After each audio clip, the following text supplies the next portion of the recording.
A Vampire Visit, Part 1. In the capital of the Northwest region, there have always been rumors of real-life demons.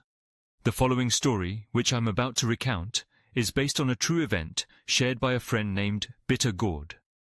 Someone had a direct conversation with the victim and told the tale of the vampire species that has always terrified the people in this area. After finishing work at the office, Than quickly stopped by the district market to buy a few things for dinner. Upon returning home, Than had to busy herself with cleaning and taking care of her youngest child before she could take a bath. Her days followed this routine, simple but fulfilling for a happy couple. Than's husband Luong was a tinsmith, so his work was quite busy. Since his work hours were irregular, it was difficult to predict when he would return home. Than finished everything and was about to go to bed. As she turned off the light switch on the wooden post, she heard a loud knock from outside. Than paused, her eyes curiously looking towards the door, and then she called out, "Who is it?" But there was no answer, and the knocking on the wooden door continued. Than was a little scared because she was alone at home, and her husband hadn't returned yet. Lately, there had been many daring incidents in the news, such as people breaking into empty houses to rob and murder. Thinking of those things made Than even more determined to identify who was outside before opening the door. She peered through the crack in the wooden door to see who was knocking. The house was brightly lit, but it was dark outside, making it difficult for her to see clearly. She had to squint repeatedly for her eyes to adjust naturally before she could see the scene outside.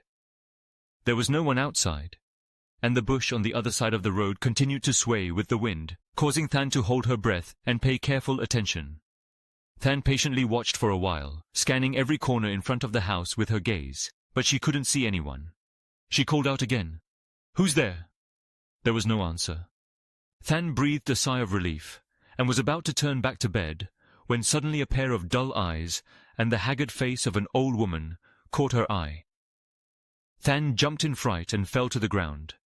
She stumbled and tried to scream, but there was another sound from outside. "Ma'am, can you help us?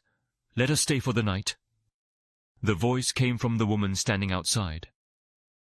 Than was still trembling, but now she realized it was a person, not a ghost. Moreover, it was an elderly person, not a robber. Yet, she was lurking like a ghost. How could people not be terrified? Than got up, adjusted her disheveled clothes, and slowly reached out to open the wooden latch, and cracked open the door. She looked out slowly, and this time she saw an elderly Thai Dam woman, dressed in traditional ethnic clothing, with long, disheveled hair, looking up at her. Behind her was a daughter, about 17 or 18 years old, dressed in very shabby clothes and looking very tired. The woman smiled stiffly when she saw Than open the door and pleaded, "Ma'am, today we went down to the town to sell our goods, but we couldn't sell anything, and now it's getting late. We don't have anywhere to stay, and my little girl is very sick, so I'm taking a chance and asking if I can stay at your house for the night." Than looked the woman and her daughter up and down, then pondered. Two people, late at night, strangers asking to stay overnight. She had to be careful. Thinking about it, Than was about to refuse. But then a cold draft blew in from outside, making her shiver. Looking at the woman's poor daughter, Than gritted her teeth and thought, "Oh well, they're in a difficult situation too. It's just for one night." She decided to let them stay for the night. She said, "All right, come in." Than opened the door wide to let them in, and sighed. After they entered, Than looked out, hoping to see her husband's figure soon, returning home so she could feel at ease and no longer worry about being alone with two strangers.